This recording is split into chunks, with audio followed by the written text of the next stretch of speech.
اللهم صل وسلم اللهم صل وسلم الحمد لله الحمد لله وكفى وسلام على عباده الذين اصطفى أما بعد فأعوذ بالله من الشيطان الرجيم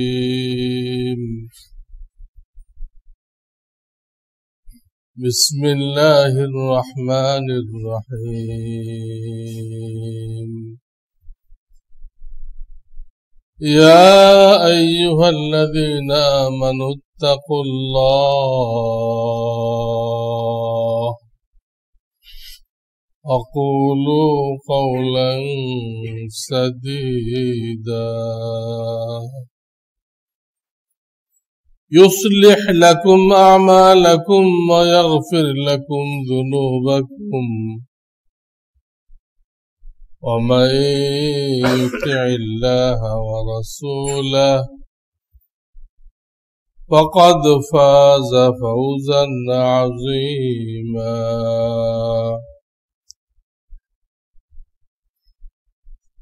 وقال النبي صلى الله عليه وسلم لا سرورة في الإسلام أو كما قال عليه الصلاة والسلام बुजुर्गान मोहतरम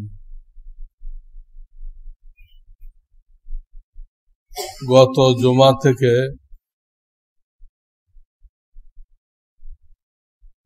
বিবাহ শাদীর বয়ান শুরু হয়েছিল যে এই ব্যাপারে শরীয়তের বিধান কি, আমরা কি করতেছি, এই ব্যাপারে আমরা কি কি ভুলের মধ্যে আছি, যার কারণে এই শান্তিময় জিন্দেগি কামিয়াবির জিন্দেগি থেকে মাহরুম হয়ে যাচ্ছে। আল্লাহ আমাদেরকে হেফাজত করে।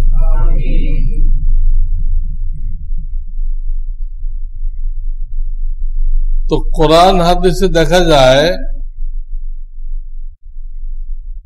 বিবাহ শাদী যদিও একটা সামাজিক বন্ধন,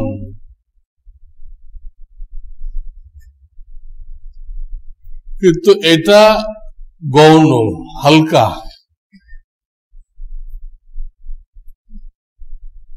আসলে এটা ইবাদত। বন্ধনের সাইডটা হালকা, ইবাদতের সাইডটা মজবুত, প্রবল। পরিষ্কার বোঝাও যায় যে আল্লাহর হাবিব এই বিবাহ শাদী মসজিদে পড়াইতেন। যে মসজিদে আমরা নামাজের জন্য আসি, ইতিকাফের জন্য আসি, বয়ান শোনার জন্য আসি, সেই মসজিদে তিনি বিবাহ পড়াইতেন। সেই যুগে কোন সেন্টার ছিল না, হল ছিল না, আল্লাহর ঘরে নামাজের জায়গায়। এটুক বুঝলেই বোঝা যায় এটা ইবাদত। এছাড়া প্রচুর দলিল আছে। আমি সংক্ষেপে একটা দুটা দলিল বলবো। সূরা রা'দ এর মধ্যে আল্লাহ তাআলা বলেছেন ওয়াজআলনা লাহুম আজওয়াজাও ওয়া যুররিয়া আমি যত নবী রসুল আলাইহিমুসসালাম দুনিয়ায় পাঠিয়েছি তাদের প্রত্যেককে বিবি দান করেছি এবং সন্তানাদি দান করেছি। তো আল্লাহ তার সবচেয়ে প্রিয় বান্দা হলো নবীগণ, তাদেরকে দিয়ে যে কাজটা করাইছেন এটা উম্মতের জন্য আদর্শ, মডেল, করণীয়। এবং যেহেতু নবীগণ করছেন, সকল নবী করছেন। এক হাদিসে আছে 10টা সুন্নত এরকম আছে যা সব নবী যুগে ছিল, সব নবীর যুগে ছিল। তার মধ্যে একটা হলো এই বিবাহ সাথী। আশরাতুম মিন সুনানিল মুরসালিন, সমস্ত নবীদের সুন্নাত, এদের মস্ত বড় ইবাদত। কোরআনে সংক্ষেপে ইঙ্গিত করা হয়েছে সকল নবীকে আমি বিবি আহলিয়া দান করেছি এবং তাদেরকে সন্তান আদি দান করেছি। একাকী জিন্দেগি ইসলাম সাপোর্ট করে না, এর কোনো ফজিলত নেই। এর মধ্যে গুনাহের সমূহ ঝুঁকি, লাইফ বরবাদ হওয়ার ঝুঁকি ইসলাম পছন্দ করে না। এই জন্য আমি একটু আগে হাদিস পড়লাম, লা সরুরাতা ফিল ইসলাম, বিবাহ না করা এটা ইসলামের শিক্ষা না, ইসলামের শিক্ষা না। তো এটা ইবাদত, তার জন্য আমি একটা আয়াত পড়লাম আর একটা হাদিস পড়তেছি। ইযা তাযাওয়াজাল আবদ ফাকাদ ইসতাকমালা নিসফাদ-দ্বীন ফালিয়াত্তাকিল্লাহা ফিন-নিসফিল বাকি। আল্লাহর কোন মুসলিম বান্দা যখন বিবাহ শাদী করে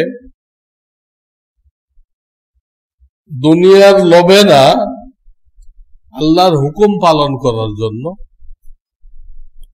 আল্লাহর নবীর সুন্নত জিন্দা করার জন্য,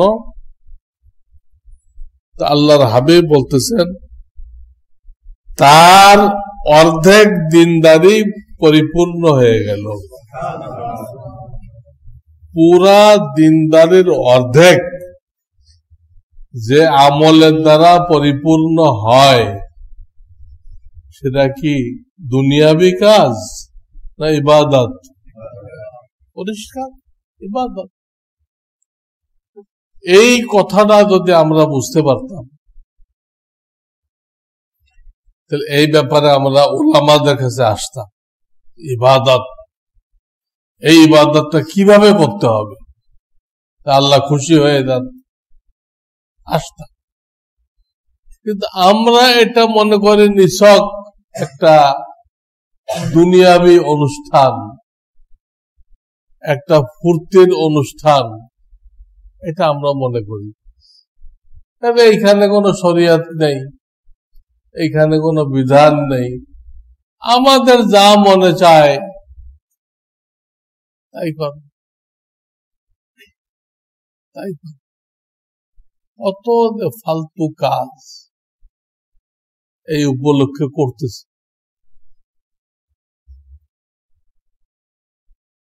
আমি একখানে যাইতেছি, আমার গাড়ির সামনে একটা হুন্ডা, পিছনে লোকটাতে বসে, এদের উল্টা বসে আছে। কি রে, এরকম তো দেখে নেই কোনোদিন। তা আমি ভালো করে লক্ষ্য করলাম ঘটনা কি। এই উল্টা বসছে কেন? পরে দেখি যে বিবাহের লোকজন পিছনে আসতেছে, ওইগুলোকে সে ভিডিও করতেছে। এই ভিডিও করার জন্য সে কেমনে বসছে? ড্রাইভার পশ্চিম দিকে, ও পূব দিকে।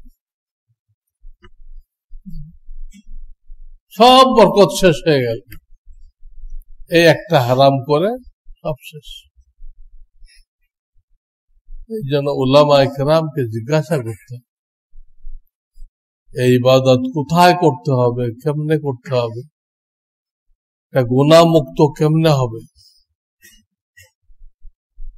ইবাদত মনে করলে সবই হবে, আমরা তো ইবাদত মনে করতেছি না, এটাই আমাদের ভুল।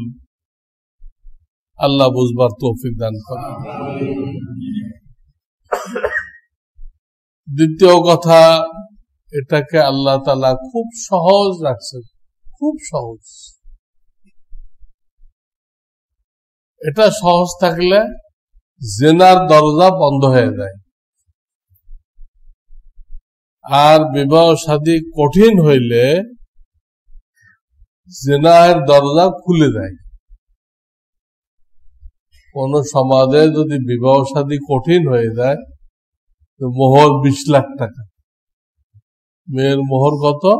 20 লাখ। জড়ো করতে করতে তো এক একটা পুরুষ বুড়া হয়ে যাবে, তখন আর বিয়ে করে কি করবে? বিদেশে এরকমই, বিভিন্ন দেশে দেখছি বিয়ের সাথে হইতেছে, অর্ধেক চুল পেকে গেছে। এই বেটা আর কি করবে? অর্ধেক চুল যার পেকে গেল, তার বয়স 40-এর কম না, 40 বছরে বিয়ে করলে কি করবে? কবে সন্তানাদি হবে, কবে হাফেজ আলেম বানাইবে, আল্লাহ বানাইবে, কোন সময় তো তার হাতে নেই। গলত তরিকা। যাতে জেনার দরজা না খোলে, জেনা করলে আল্লাহ এত নারাজ হয়, খালি নারাজ হয় না, এমন এমন বালা মুসিবত রোগ ব্যাধি পাঠান যেগুলোর নাম কেউ শুনে না, যেগুলোর নাম কেউ আগে শোনে না। এই এক এক রোগ আসতেছে। কি? মেলাক ফাঙ্গাস। ফাঙ্গাসটা মাছ ছিল, সবাই জানতো, সে ফাঙ্গাস হয়ে গেছে, মেলাক ফাঙ্গাস। গমূত্র খাইছে, গমূত্র, তাদের নেতারা কইছে গমূত্র খাইলে করোনা হবে। এই গমূত্র খেয়ে ব্ল্যাক ফাঙ্গাস হয়ে 2-4 দিনে সাদাকাল্লাহুল আযীম শেষ। গমূত্র খাওয়ার জিনিস তো জার্মে ভরা, তারা কইছে। আরে ডাক্তাররা কইতে পারত যে আপনারা এগুলো বলেন না, এটা দেবতা,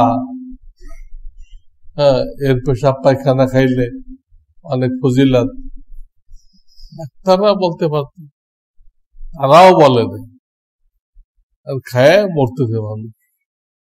আল্লাহ তো নবীজি এটা সহজ রাখছিলেন। তার 2-একটা ঘটনা বলি, যে 10 জন সাহাবীকে নবী আলাইহিস সালাম এক মজলিসে বেহেশতি হওয়ার সুসংবাদ দিছিলেন, এক মজলিসে।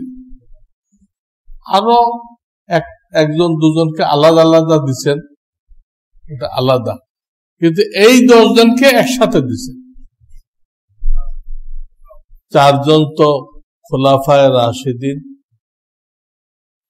আর 6 জনকে তলহা জুবায়ের, 2 জন, তলহা সুবাই, দুজন কিন্তু সাদ সাইদ আর দুজন সাদ সাইদ, চারজন হয়ে গেল। আর একজন আব্দুর রহমান ইবনে আউফ, আব্দুর রহমান ইবনে আউফ। আর একজন আবু উবাইদা ইবনুল জাররাহ। কয়জন হল?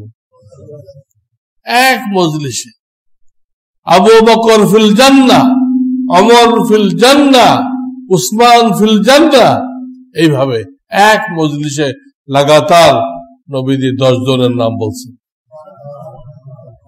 দুনিয়াতে জান্নাতের সুসংবাদ পেয়ে গেছে। তো তাদের একজনের নাম হলো আব্দুর রহমান ইবনে আউফ। খুব আকলমান ছিলেন, জ্ঞানী লোক ছিলেন। ওনারা হিজরত করে যখন মদিনায় গেলেন, নবীজি প্রত্যেকটা মুহাজিরকে কোনো না কোনো আনসারীর সাথে জুড়ে দিলেন যে এটা তোমার ভাই, এটা তোমার ভাই। এইখান থেকে কওমি মাদ্রাসায় লজিং সিস্টেম হয়েছে। হুজুরা এক এক বাচ্চা নিয়ে এক এক বাড়িওয়ালাকে দেয়, এটা তোমার ভাই, এটা খাওয়াইবা, ও মাদ্রাসায় পড়বে। করতে শুরু হয়েছে এইখান থেকে। সব মুহাজিরদেরকে কোনো না কোনো আনসারের সাথে ভাই বানাই দিলেন। ভাই বানাই দিলে তারা ভাইকে প্রস্তাব দিল, আমার সম্পত্তি অর্ধেক তোমার, আর যাদের একাধিক বিবি আছে তারা বলল আমার বিবিদেরকে তুমি এক নজর দেখো, যেটা তোমার পছন্দ হয় ওটাকে আমি তালাক দিয়ে দিব, ইদ্যত চলে গেলে তুমি বিবাহ করে নিও। তালাক দিলেই কিন্তু বিবাহ করা যায় না। তালাক দেওয়ার পরে 3 মাস পর্যন্ত বিবাহ এক প্রকার বহাল থাকে। ওই সময় বিবাহ করা মানে আপনি আরেকজনের বিবি বিবাহ করলেন। আরেকজনের বিবি বিবাহ করা যায়? আমাদের সমাজের খবিসরা করে। যাই হোক, তারা এই প্রস্তাব দিল, কিন্তু কোন মুহাজির সাহাবী এটা গ্রহণ করেন নাই। কোন একজন সাহাবী সম্পর্কে পাওয়া যায় না তিনি এই প্রস্তাবটা গ্রহণ করছেন। আনসারীরা গরিব মানুষ, অর্ধেক তারা নিয়ে নেবে, যদু সে দিচ্ছে দিলেই কি নিতে হবে, বিবেচনা করতে হবে না? ওনারা কেউ নেননি। বলেছেন বারাকাল্লাহু ফি মালিক, আল্লাহ তোমার মালে বরকত দিক। তারা সকলে একই কথা বলছেন, আমরা মক্কার লোক, আমরা ব্যবসা বুঝি, তোমাদের এলাকায় বাজার কোথায় কোথায় আছে এটা দেখাই দাও, আমরা ওইখান থেকে হালাল রিজিক উপার্জন করে নিব, আমাদের কোনো মূলধনও লাগবে না। আরে চেহারা হলো সবচেয়ে বড় মূলধন, চেহারা হলো মূলধন। আপনার চেহারা থেকে আপনাকে বাকি দিয়ে দিবে, আপনি বেশি দাম দিবেন। একে আরবিতে বলে শিরকাতুল উজু। কি বলে? চেহারা বড় মূলধন। আমাদের ইংরেজি বলে ফেস ভ্যালু। Face value.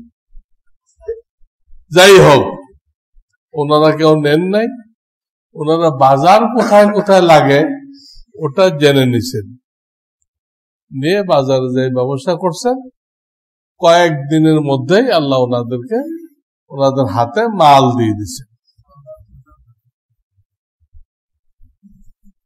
মদিনার লোকেরা কৃষি জানতো, মক্কার লোকেরা ব্যবসা জানতো, যারা যেটা জানে। এই আব্দুর রহমানের ঘটনা, উনি একদিন মজলিসে আসছেন, ওনার কাপড়ের মধ্যে একটা দাগ, হলুদ দাগ। নবীজি সাল্লাল্লাহু আলাইহি সাল্লাম জিজ্ঞেস করলেন, মাহিয়াম, হে আব্দুর রহমান, কিসের দাগ তোমার জামার মধ্যে? বলল, তাজাওয়াজতু, আমি তো শাদী করছি। কয়েকদিনেই বাজারে যায় মাল জমা করছে, সেই মাল দিয়ে কি করছে? বিবাহ করে ফেলছে। কিন্তু বিবাহের মজলিসে নবীজিকে ডাকেন নাই, এমনকি নিজে এসে খবরও দেন নাই। এ তো নবীজি জিজ্ঞাসা করছে, তখন কইছে আমি বিবাহ করছি। তখন নবীজি জিজ্ঞেস করলেন, কত মোহর দিছো? এত। তো ঠিক আছে, খুব ভালো হয়েছে। হুজুর দোয়া দিলেন, বারাকাল্লাহু লাকা বারাকাল্লাহু আলাইকা, দোয়া দিলেন এবং তাকে বললেন, আউলিম ওয়ালাউ বিশাত, তুমি আত্মীয় স্বজনকে অলিমা খাওয়াই দাও, একটা বকরি দিয়ে দিলেও হবে, বকরি দিয়ে দিলেও হবে। এখন আপনি গবেষণা করেন, সাহাবায়ে কেরামের কলবে আল্লাহর পরে মাখলুকাতের মধ্যে সবচেয়ে প্রিয় শ্রদ্ধা ব্যক্তি হল মুহাম্মদুর রাসূলুল্লাহ। তিনি বিবাহ শাদীকে এত সহজ করে উপস্থাপন করছিলেন যে উনি নবীজিকেও জানান নাই। নবীজি জিজ্ঞাসা করে জানতেছেন কি পরিমাণ সহজ করা উচিত। কোথাও দেখতে গেছে, দুনো পক্ষের পছন্দ হয়ে গেছে, পড়াই দিছে। আমাদের তো বছর খানি লাগে, হ্যাঁ, এঙ্গেজমেন্ট, তারপরে গায়ে হলুদ, পানচিনি, দালচিনি, এ পক্ষ একখান রান পাঠায় গরুর, ও পক্ষ একখান পাঠায়। 1 বছর ধরে প্রস্তুতি চলে, 1 বছর। জাহেলিয়াত ফিরে আসছে, জাহেলিয়াত। এই সমস্ত পানচিনি, ডালচিনি, গায়ে হলুদ। আরে গায়ে হলুদ মাখতে হলে নিজে নিজে মাখো, কোন অনুষ্ঠান নেই, কোন বেপর্দা নেই। তো সবচেয়ে প্রিয় ব্যক্তি মুহাম্মদুর রাসূলুল্লাহ সাল্লাল্লাহু আলাইহি ওয়াসাল্লাম, তাকে বলতেছেন না, তিনিও কোন দুঃখ করতেছেন না। আব্দুর রহমান, কি করলা তুমি, আমাকেও বললা না। আমাদের কি অবস্থা?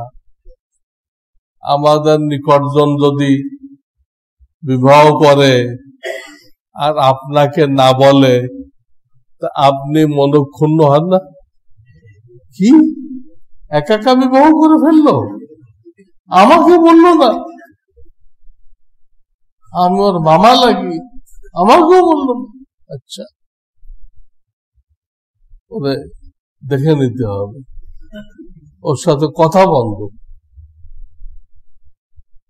তো আপনি কি মুহাম্মদ রাসূলুল্লাহ থেকে উপরে চলে গেছেন? রাসূলুল্লাহ তো পাল্টা প্রশ্ন করেন নাই, আমাকে বললেন না কেন? এই প্রশ্ন করেন নাই, আপনি করতেছেন কেন? বিবাহের কোনো দাওয়াত নেই, অলিমার দাওয়াত আছে, ভালো করে বুঝেন। 3 নম্বর পয়েন্ট, বিবাহের দাওয়াত নেই।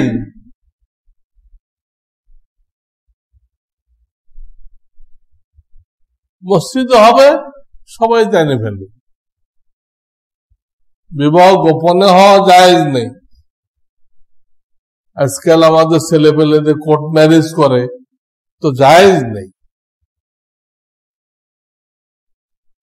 শরিয়াতেরা কখনো পছন্দ করে না অভিভাবক ছাড়া। তো দেখেন নবীজি কত সহজ করে করছে। অনেক ঘটনা পাওয়া যায় হাদিসের মধ্যে, বুখারী শরীফের মধ্যে। অন্য হাদিস তো আমি পড়াই না, আমি তো বুখারী শরীফ পড়াই, ওটার হাদিস আমার সামনে থাকে। আর একজন সাহাবী জাবের রাদিয়াল্লাহু তাআলা আনহু, নবীজির ইন্তেকালের পরে নবীজির যারা বংশধর ছিল, হাসান হুসাইন এই টাইপের, ইনারা সকলে কিন্তু উস্তাদ বানাইছিলেন কাকে? নবীজি তো নেই। নবীজির হায়াতে ওনারা বাচ্চা ছিলেন, নবীজি থেকে শিখতে পারেন নাই। তো নবীজির ইন্তেকালের পরে কারা উস্তাদ বানাইছে? স্বাভাবিক কথা, আমাদের ছেলে পেলেরা কাকে উস্তাদ বানাইবে? আমরা মরে গেলে আমরা যাদেরকে পড়াইছি, আমাদের যারা ছাত্র তাদেরকে কি বানাবে? আমাদের ছেলেরা, আমাদের নাতি নাতকুরা তাদেরকে উস্তাদ বানাইবে। জাবেরকে বানাইছে, যার 9টা বোন ছিল, 9টা। উনি একা ভাই, এবং ওনার আব্বা উহুদের যুদ্ধে শহীদ হয়ে গেছে। যুদ্ধের আগের দিন ওনাকে ডাকলেন, জাবেরকে ডেকে বললেন, দেখো জাবের, আমার যত আত্মীয় স্বজন আছে, ছেলে মেয়ে, তার মধ্যে তুমি সবচেয়ে প্রিয়, তুমি সবচেয়ে প্রিয়। তো তোমাকে আমি একটা ওসিয়ত করে যেতেছি, তোমার যে বোনগুলো আছে, ছোট ছোট বোন, 9টা বোন, একটা বিবাহ শাদী হয় নাই, বিবাহের লায়ক হয় নাই এখনো, এদের দিকে খেয়াল দেখো। আর আমার কিছু ঋণ রয়ে গেছে, লোন রয়ে গেছে, এগুলো পর্যায়ক্রমে পরিশোধ করতে চেষ্টা করবে, এই ওসিয়ত করলেন। তারপরে বললেন, আমার মনে হইতেছে কালকে যে যুদ্ধ হবে, উহুদের যুদ্ধ, এখানে প্রথম শহীদ আমি, প্রথম শহীদ আমি হব। আগের দিন ছেলেকে বলতেছে, ঠিকই উহুদের ময়দানে প্রথম শহীদ হলেন ওনার আব্বা জাবের ইবনে আব্দুল্লাহ। আব্দুল্লাহ শহীদ হয়ে গেল। তো এই ছেলে রেখে গেলেন। তো কোন এক যুদ্ধ থেকে ফেরার সময় জাবেরের উটটা সবার পিছনে পড়তেছিল, দলের সাথে চলতে পারতেছিল না। এটা নবীজি লক্ষ্য করলেন, প্রিয় নবীজি সাল্লাল্লাহু আলাইহি ওয়াসাল্লাম লক্ষ্য করলেন। তো একটা গাছের ডাল ভেঙে নিলেন, নিয়ে ওই উটটাকে একটা চাবুক মারলেন, বাড়ি মারলেন। দেখেন দুনিয়া দারুল আসবাব কি অর্থ?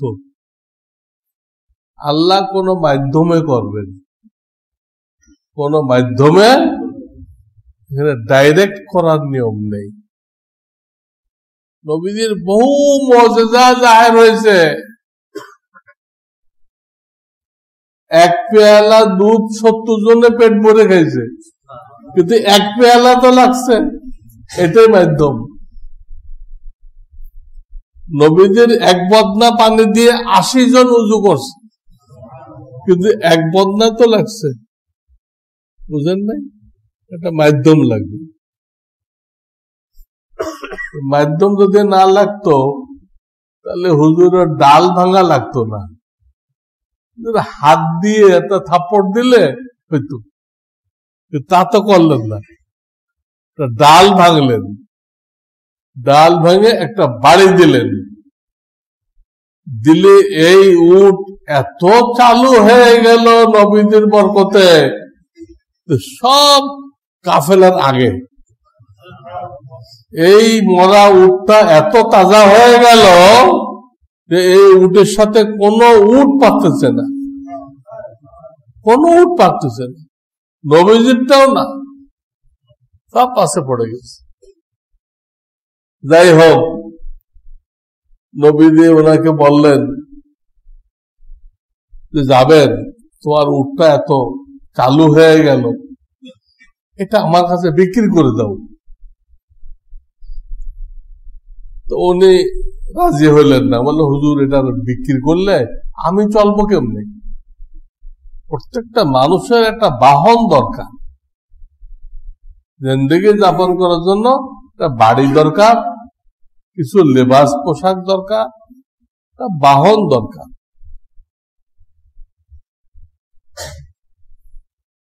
এটা বলা সত্ত্বেও আমি চলবো কেমনে? সত্ত্বেও হুজুর বললেন না, আমার কাছে বেচো।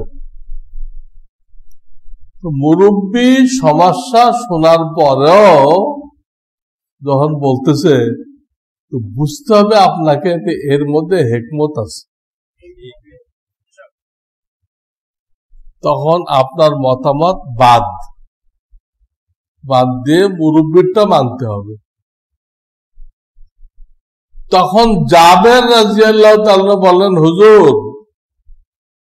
যদি এই উটটা আপনার লাগে তাহলে কিনবেন কি জন্য? আমি আপনাকে হাদিয়া করে দিলাম, আপনি ব্যবহার করেন। হুজুরে হাদিয়া নিলেন না, বলেন না হাদিয়া আমি নিব না। হাদিয়া কেউ দিলেই নেওয়া ঠিক না। ওই লোকটার দিকেও দেখতে হবে যে হাদিয়া দেওয়ার উপযুক্ত কিনা।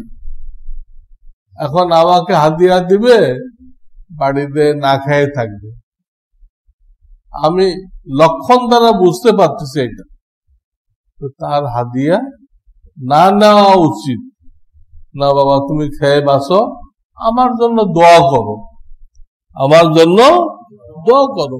হাদিসে অনেক ঘটনা পাওয়া যায়, হাদিয়া দেওয়া হয়েছে, হুজুর ফেরত দিচ্ছেন। আবু বকর সিদ্দিক রাদিয়াল্লাহু তাআলার হাদিয়া হুজুর গ্রহণ করেন নাই। হিজরতের সময় উনি দুটা উট প্রস্তুত করছিলেন, একটা নিজের জন্য, একটা হুজুরের জন্য। বলছিলেন, ইয়া রাসূলুল্লাহ আপনার জন্য হাদিয়া, উপডৌগন, কিন্তু হুজুরে হাদিয়া নেন নাই। আবু বকর সব বিবি বাচ্চা মক্কায় রেখে নবীদের সাথে দিতে, এদের পয়সা কড়ি লাগবে না চলতে, খাওয়া দাওয়া করতে। হ্যাঁ, এই মুহূর্তে হাদিয়া নিলে উনি টাকা পয়সা কোত্থেকে দিয়ে যাবেন? এই জন্য সবচেয়ে প্রিয় সাহাবী যিনি শুধু এই উম্মতের মধ্যে না, বাবা আদম থেকে কিয়ামত তাক যত উম্মত আসবে, বাবা আদম থেকে কিয়ামত তাক যত মানুষ আসবে, উম্মত নবী না, এই উম্মতের মধ্যে শ্রেষ্ঠ ব্যক্তি হলো আবু বকর সিদ্দিক রাদিয়াল্লাহু তাআলা। শুধু এই উম্মতের মধ্যে না, সকল উম্মতের মধ্যে। তার হাদিয়া নিলেন না, বোঝা গেল হাদিয়া নেওয়ার সময় ওই লোকটার প্রতি খেয়াল করতে হবে। অনেকে আগে আবেগে পড়ে দেয়, মহাব্বতে দেয়, ওটা খেয়াল করতে হবে। যাই হোক, হুজুর বললেন জাবেরকে, না আমি হাদিয়া নিব না, আমি কিনে নিব। হুজুর জি শোনেন, কত বেচবা? হুজুর যখন হাদিয়া নিবেন না, কিনবেন, উনি বলেন হুজুর 1 উকিয়া দিয়েন। 1 উকিয়া, 1 উকিয়ায় 40 দিরহাম হয়। 40টা রৌপ্য মুদ্রা, রূপার মুদ্রা, 40 দিরহাম। তো দামও ঠিক হয়ে গেল। জাবের নেমে গেলেন উঠের থেকে, হুজুরটা বেচাকেনা হয়ে গেছে, আপনার উট আপনি বুঝে নেন। নবীজি বললেন, তো তুমি মদিনায় ফিরবে কিভাবে? এখন তো আমরা সফরের মধ্যে আছি, মদিনাতে আরো বহুত দূরে, তো পায়দল যাওয়া সম্ভব না, তুমি দেবে কেমনে? তুমি এই উটটা চড়ে মদিনায় যাও, মদিনায় যায় আমাকে বুঝাই দেবা, আমি তখন তোমাকে দাম দিব। দেখেন, যিনি মুরব্বী হয় তার কত খেয়াল করতে হয়। যিনি মুরব্বী হয় তার আন্ডারে যারা আছে তাদের দিকে কি করতে হয়? খুব খেয়াল করতে হয়। উনি তো উট বুঝাই দিচ্ছেন, কিন্তু হুজুর তো ওই মুহূর্তে নিলেন না। তোমাকে পৌঁছো, মদিনায় পৌঁছে যাও, গন্তব্যস্থলে পৌঁছো। আল্লাহ, কত জ্ঞানী মানুষ ছিলেন। তো ওই সময় নবীজি জাবেরকে জিজ্ঞেস করলেন, জাবের তুমি কি বিবাহ শাদী করছো? নবীজি অনেককে জিজ্ঞাসা করতেন, আমরাও অনেক যুবককে জিজ্ঞাসা করি, যেহেতু নবীজি জিজ্ঞেস করতেন। এখন নবীজি নেই, এখন নবীজির জায়গায় আমরা আলেমরা, এই নবীজির ওই জিজ্ঞাসা এখন কে করবে? আলেমরা করবে। বিবাহ করছো? জি হুজুর, বিবাহ করছি। তো জিজ্ঞাসা করলেন, কুমারী বিবাহ করছো না বিধবা? তো জাবের বলেন, হুজুর বিধবা বিবাহ করছে। তো হুজুর পাল্টা প্রশ্ন করলেন, কুমারী করলেন না কেন? তোমার সাথে তো আনন্দ ফুর্তি করতো, তুমিও তার সাথে আনন্দ ফুর্তি করতে, এটা করলেন না কেন? হ্যাঁ, বিচারি বিধবা, তোমারে স্মরণ করবে না আগের স্বামীরে স্মরণ করবে? তো দুটার মধ্যে কম্পেয়ার করবে, আগেরটা ভালো ছিল, এটা ভালো। হুজুর জিজ্ঞেস করলেন, উনি বলেন বিধবা। বলেন বিধবা কেন বললাম, কুমারী করতে? তখন জাবের বলেন, ইয়া রাসূলুল্লাহ, আমার আব্বা তো শহীদ হয়ে গেছে উহুদের যুদ্ধে, উনি 9টা আমার বোন রেখে গেছেন, 9টা, তারা সব ছোট ছোট, এগুলো কিচ্ছু বোঝে শোনে না। আর আমি যদি কুমারী আনি, এই 9টাও বোঝে না, 10 নম্বরে একটা আসছে এটাও বোঝে না। এই 10 পাগল মিলে কি করত? এই জন্য আমি একটা ঝানু মহিলা আছি যে সংসার করে অভ্যস্ত। হ্যাঁ, এদেরকে দেখাশোনা করে এদেরকে বড় করতে পারবে, এদেরকে পালতে পারবে। এই জন্য আমি একজন অভিজ্ঞতা সম্পন্ন মেয়েকে আনছি। ওনার এই যুক্তি শুনে নবীজি সাল্লাল্লাহু আলাইহি ওয়াসাল্লাম খুশি হয়ে গেলেন। আরে তাহলে তো ঠিক করছো তুমি। ওই 9টা বোনকে পালার জন্য, হ্যাঁ, তাদের মাথা আশ্রয় দিতে হবে, তাদেরকে গোসল করাই দিতে হবে, কত কাজ। এই জন্য করছো, তাদের ঠিকই করছো তুমি। তার তো ঠিকই আছে, কুমারী দরকার নেই, এইটাই ঠিক আছে। এত কথার দ্বারা কি বুঝলেন আপনারা? হুজুরে গায়েব জানতেন তাই বুঝলেন? হ্যাঁ, হুজুরে গায়েব জানতেন, এতগুলো প্রশ্ন করার দরকার কি? আর জাবেরের ব্যাখ্যা দেওয়ার পরে বুঝতে পারলেন, এর আগ পর্যন্ত তিনি বুঝতেই পারলেন না বিধবা বিবাহ করছে কি করতে। খাওয়া খা বলে বোঝা গেল হুজুরের গায়েব জানতেন না। যারা বলে এটা হলো অতিভক্তি চোরের লক্ষণ, অতিভক্তি চোরের লক্ষণ। যে বেশি ভক্তি দেখাইতেছে, ও ভক্তি দেখে আপনার খাদেম হবে, আপনার সঙ্গী হবে, সুযোগ মতো সব চুরি করে লয়ে যাবে। যাই হোক, হুজুর গায়েব জানতেন না। পথে কয়েকবার জিজ্ঞেস করলেন, যাবেন তুমি না কত দাম কইছো উঠে? যাবেন হুজুর 1 উকিয়া। এক উকিয়া হয় নাকি? এটা 2 উকিয়া হবে দাম। তো বুখারী শরীফে পাওয়া যায় 5 বার হুজুরে বাড়াইছেন, 5 বার বাড়াইছেন। বাড়ে উটের দাম নিয়ে গেছেন কোথায়? 5 উকিয়া।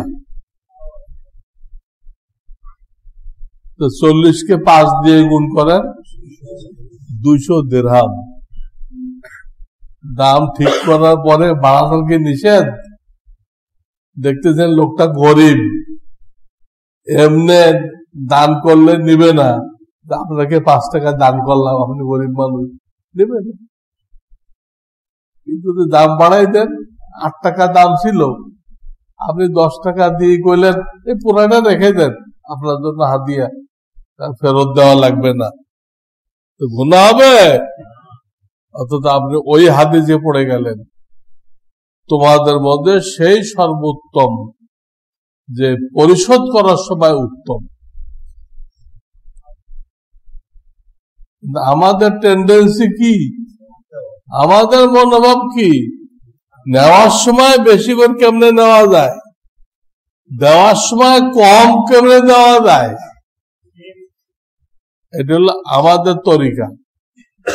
কিন্তু শরিয়াতের তরিকা, শরিয়াতের তরিকা উসুল করার সময় একটু কম নাও, আর পরিশোধ করার সময় একটু বেশি দাও। তারপর দেখো আল্লাহর পক্ষ থেকে তোমার জন্য কি বরকত নাযিল হয়। যদি আল্লাহর বান্দারে একটু একটু বেশি দিচ্ছ, এটা আল্লাহর কাছে কড়াই ক্রান্তিতে জমা থাকতেছে। আল্লাহ তোমাকেও বেহিসাব দিবেন, বেহিসাব দিবেন। আপনি টিপে টিপে টিপে টিপে দিবেন একটা নোট বেশি গেল কিনা। একটা নোট বেশি গেলে কি গুনায় কবিরা নাকি? হ্যাঁ, টিপে টিপে দিলেন, আল্লাহ আপনাকে কি দিবেন? টিপে টিপে দিবেন। আর আপনি যদি একদম বেশি করে চান, আপনাকে মুক্ত হস্তে খরচ করতে হবে, আল্লাহ দিবেন। আপনি যেরকম করবেন আল্লাহ করবেন। তো বলতেছিলাম, এটা আসলে হুজুর একটা হিকমত করছিলেন জাবেরের উপরে এহসান করার জন্য। যেহেতু তার বাপ অনেক ঋণ রেখে গেছেন, আবার 9টা বোন রেখে গেছেন, এগুলো বিবাহ দিতে পয়সা কড়ি লাগবে না? তো এই জন্য হুজুর তাকে একটা এহসান, উপকার করতে চাইছিলেন। ডাইরেক্ট যদি জাবেরকে কিছু দেয় তাহলে আরো বহুত লোক সিরিয়াল লাগাবে, হুজুর আমাদেরও খুব ঠেকা, আমাদেরও দেন। এত লম্বা কাতার হয়ে যাবে, সে হুজুর পারবে না দিয়ে।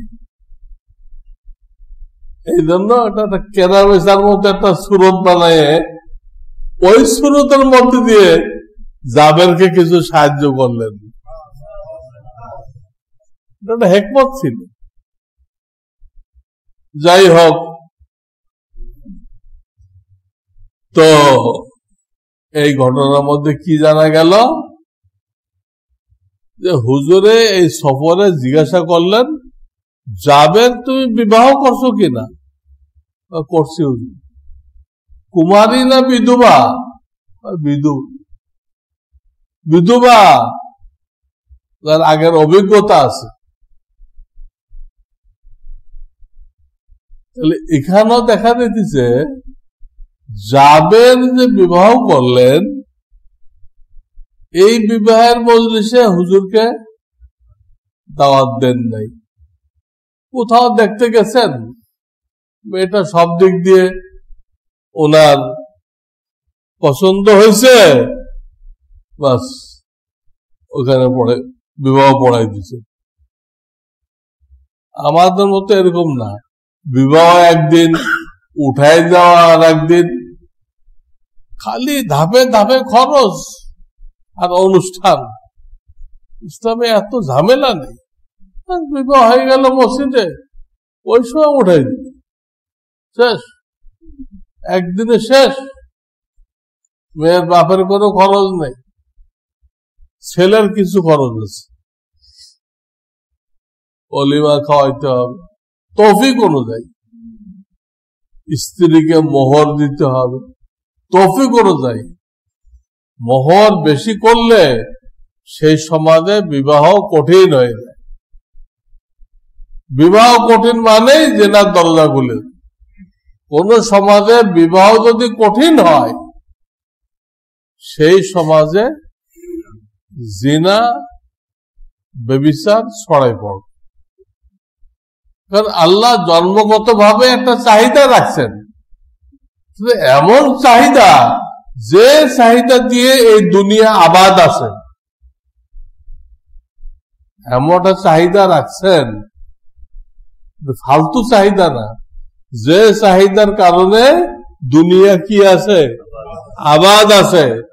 যে চাহিদা না থাকতো আর সবাই বিবাহকে ঝামেলা মনে করতো, হ্যাঁ, তাহলে বুড়া লোকগুলো মরে গেলে দুনিয়া শেষ। তারা কেউ তো বিবাহ করেন, কারো সন্তানাদি হয় নাই, তাহলে এই জেনারেশন চলে গেলে তো দুনিয়াতে কে থাকতো?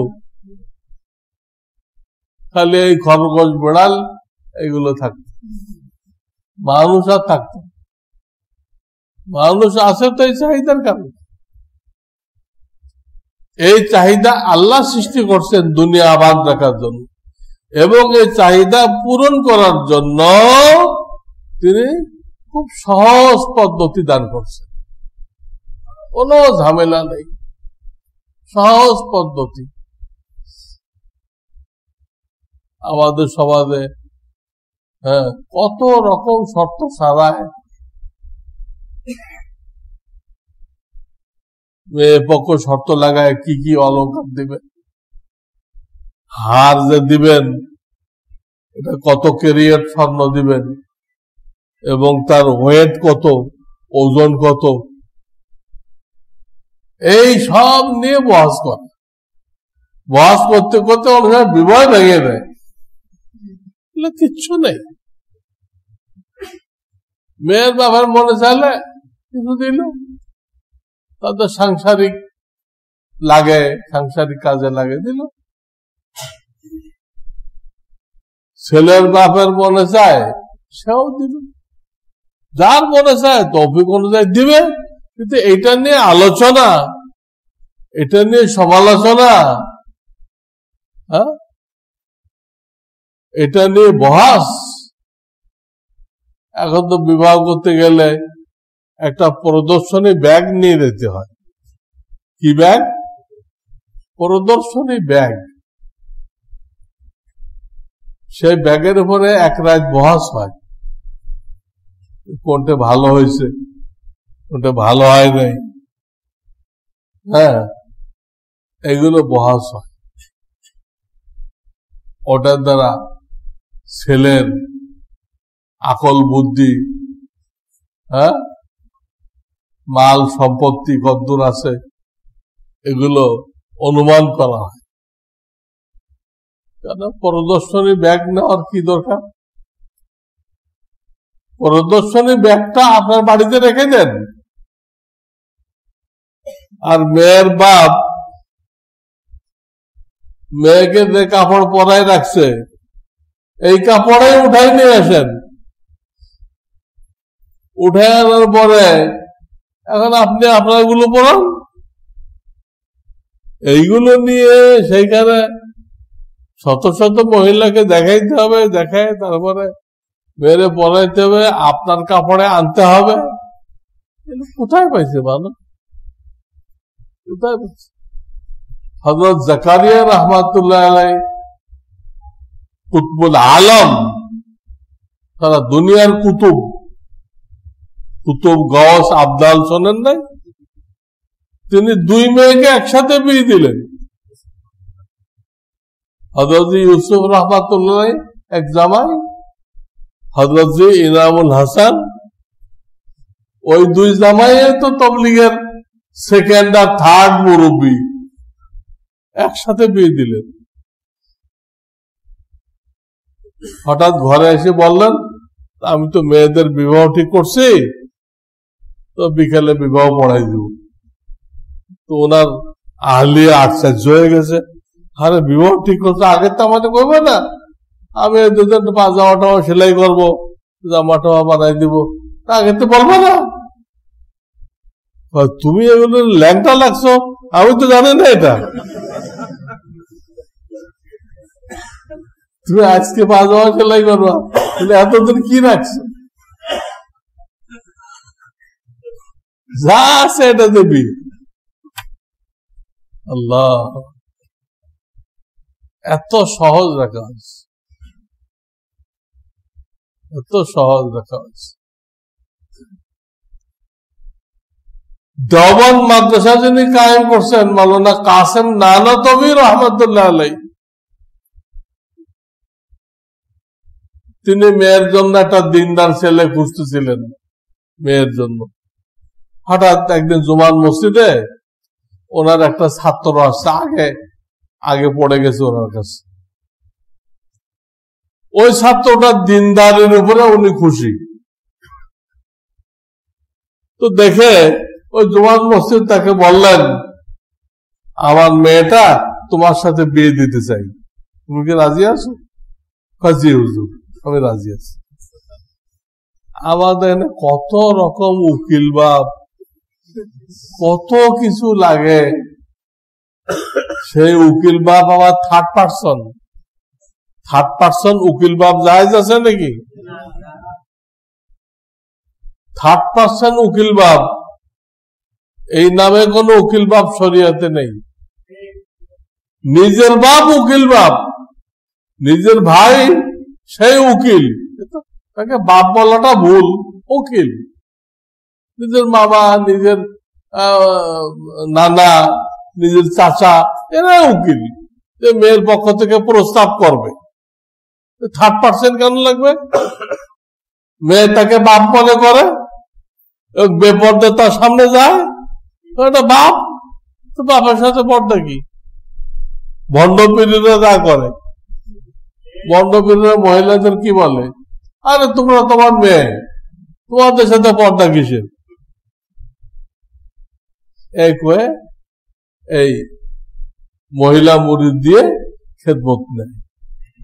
তারপর যা দুর্ঘটনা ঘটে তা তো ঘটে, সেগুলো বললে আমার মুখও নাফাক হয়ে যাবে, মসজিদও নাফাক হয়ে যাবে। নাউযুবিল্লাহ, এই ভণ্ডদের কাজ এই। যাই হোক, কোন থার্ড পার্সন উকিল বাপ হবে না। এখন তো বলতে বলতে অনেকটা ঠিক হয়েছে। এখন আমি যত বিয়ে পড়াই দেখা যায় প্রায় বিয়েতে মেয়ের বাপই কি হয়, উকিল হয়ে আসছে। সেই মেয়ের পক্ষ থেকে কি করে, প্রস্তাব করে আমার মেয়েকে তার পক্ষ থেকে উকিল হইয়া এত টাকা মোহরের আওয়াজে আপনার নিকটে বিবাহ দিলাম।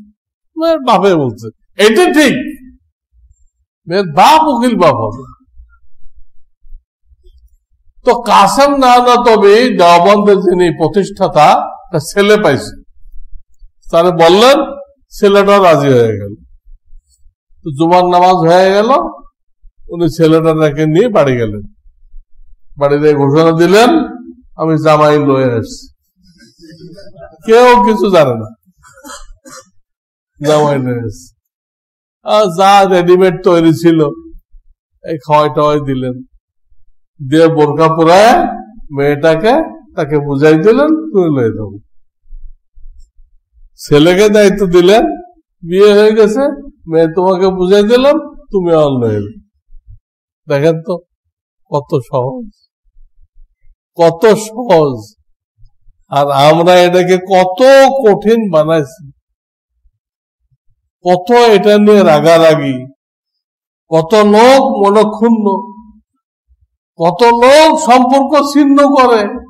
আমারে বলল না, আমি তার এই লাগি কত।